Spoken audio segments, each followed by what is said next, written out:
Alright guys, today I'll be going over Frightworld Lights Out 2022. This was a great event they had. They do it every year, Friday, Saturday, usually first week in November like it was this year. And it was pretty good. Definitely better than normal Frightworld. I'm going to go over all the houses, tell you what's a bit different. It's going to be a lot shorter than my normal Frightworld review because there's not much to go over. Um, all the houses, same decoration, same like everything basically, but no lights, except there are lights. Yeah, like a few of the rooms will still have like, I don't know, like LED lights or whatever, like especially in Boneyard, I feel like. Just to like keep the theming going a bit. Um, but for the most part, it's pretty pitch black in there. They give you this glow stick. It's more like a full on like bright flashlight. It's so bright. Um, I'll go in order of how we did the houses from first to last. So first was Insanity because that was by far the worst last time. So we wanted to get that out of the way so we didn't have to wait a long time for it. It was a lot better than without Lights Out. Everything kind of made a bit more sense somehow. Yeah. The glow sticks really help you get through the mazes, which is why after our second house, Grindhouse, we decided to put them away.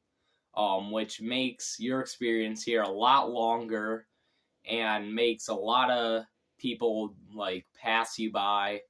We were letting a ton of groups pass us by.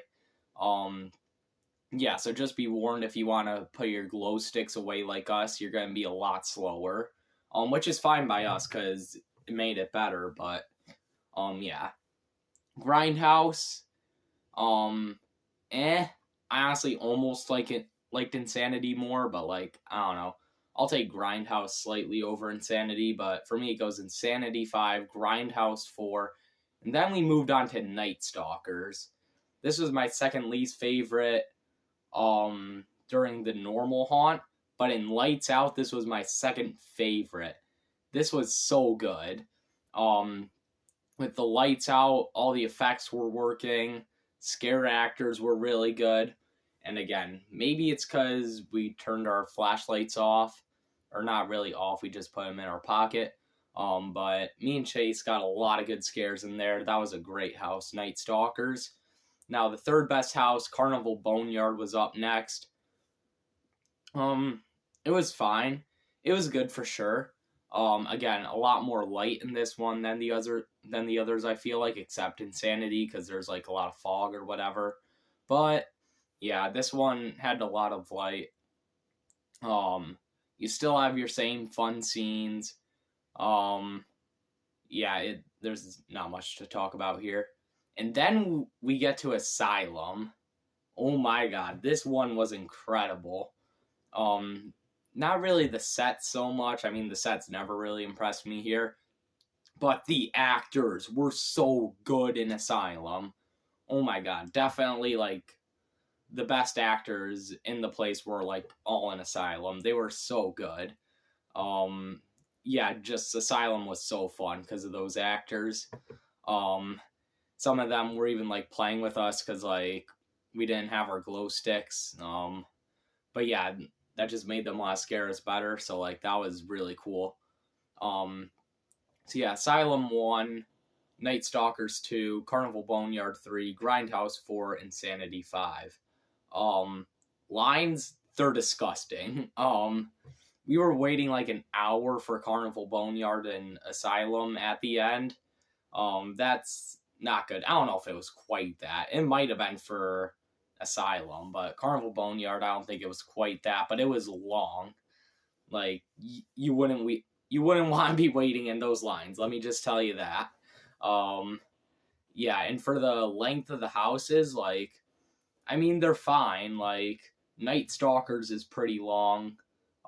Insanity's long if you don't know what you're doing. Carnival Boneyard's kind of long, but Asylum's actually not that long. It was just really good. That's why it's my number one. And Grindhouse is insanely short.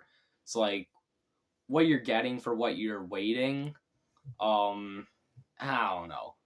I don't know if it's worth it if it's super busy, because it was a lot busier than the normal haunt night we went, but it was still a really good experience.